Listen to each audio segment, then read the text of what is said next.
দিচ্ছে, আবার ইচ্ছা করলে আল্লাহ গজব দিতে পারে কি পারে না? কথা বলেন, পারে কি পারে না? আল্লাহ ইচ্ছা করলে আমাদেরকে মাছের একটা কাঁটা লাগাইয়া রিজিকটারে বন্ধ কইরা দিতে পারে। পারে কি পারে? পারে। বান্দার কাছে যেটা অসম্ভব আমার আল্লাহর কাছে সেটা সম্ভব। এই জন্য আমার আল্লাহ করে নাই আমার আল্লাহ রাব্বুল আলামিনের গোলামের মধ্যে আজকে আমরা নাই, গোলামের মধ্যে নাই। আজকে আমরা দুনিয়ার এমন পাগল হয়েছি, অথচ আমার আল্লাহ বলেন কোরআনুল কারীমের মধ্যে ফালইয়াদহাকু কলিলা ওয়ালইয়াবকু কাসীরা। দুনিয়াটা তোমাদের জন্য চিরস্থায়ী না। দুনিয়ার মধ্যে বেশি বেশি করে তোমরা কাঁদো, বেশি বেশি করে তোমরা কাঁদো, আর কম কম করে হাসো। যদি আল্লাহর দরবারে বেশি বেশি কাঁদার কারণে কান্নার পরিমাণটা আল্লাহর কাছে যদি বেশি হয়ে যায়, আমার আল্লাহ আপনার চোখের পানির বদলতে আমার আল্লাহ আপনাকে মাফ করে দিয়া জান্নাতে দিতে পারে কি পারে না?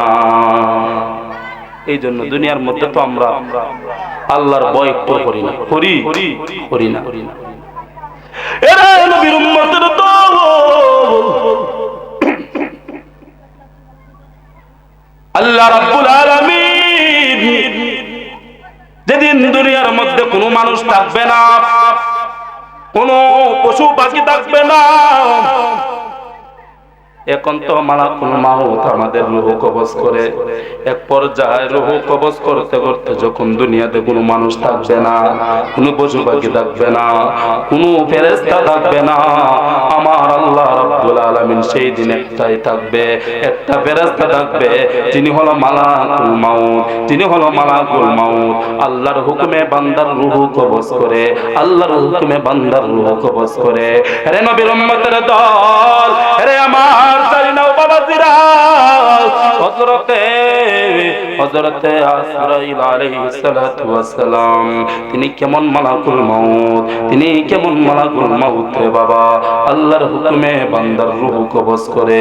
এক পর্যায়ে যখন সমস্ত পৃথিবীর মধ্যে কোনো বান্দা থাকবে না, শুধু পৃথিবী আসমান আর জমিন থাকবে, তখন আমার আল্লাহ বলবে মালাকুল মাউত, ও মালাকুল মাউত, তুমি যে আমার বান্দাদের জান কবজ করছো, তুমি যে রূহ কবজ করলা, এখন দেখো পৃথিবীর মধ্যে আর কেউ আসেনি, আর কেউ আসেনি। আর যদি কেউ থাকে, আর পৃথিবীর মধ্যে যদি কোনো মানুষ যদি বেঁচে থাকে, তার রূহটা কবজ করে আনো।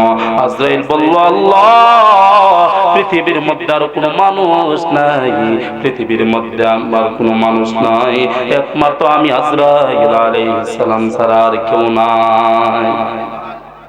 আজরাইল বলবে, আল্লাহ গো, আমার আল্লাহ বলবে, আজরাইল তাহলে আমি কিয়ামত ঘটাইবো কেমনে?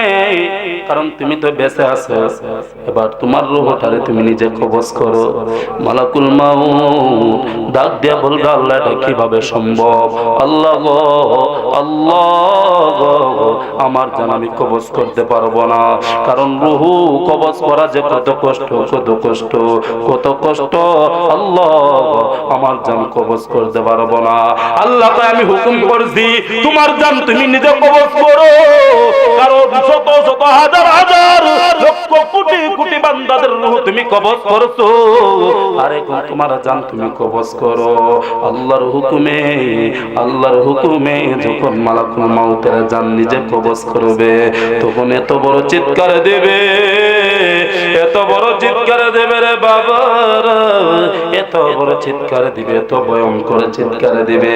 আমার নবী বলেন, এই দিন যেদিন মালাকুল মাউতের জান নিজে কবজ করবে, তার এত ভয়ঙ্কর চিৎকার দিবে, কোন মানুষ যদি দুনিয়ার মধ্যে থাকতো, সেই দিন মানুষের কানের পর্দা পাইটা পাইটা রক্ত জমিনের মধ্যে পড়তো। এই জন্য কোন মানুষ থাকবে না, মালাকুল মাউতের জান নিজে কবজ করবে। আজরাইল বলল, আল্লাহ জান যে কবজ করে এত কষ্ট, আমি যদি জানতাম কোনদিন মানুষের জান কবজ করতাম না, কোনদিন সেই দায়িত্ব আমি আজরাইল নিতাম না।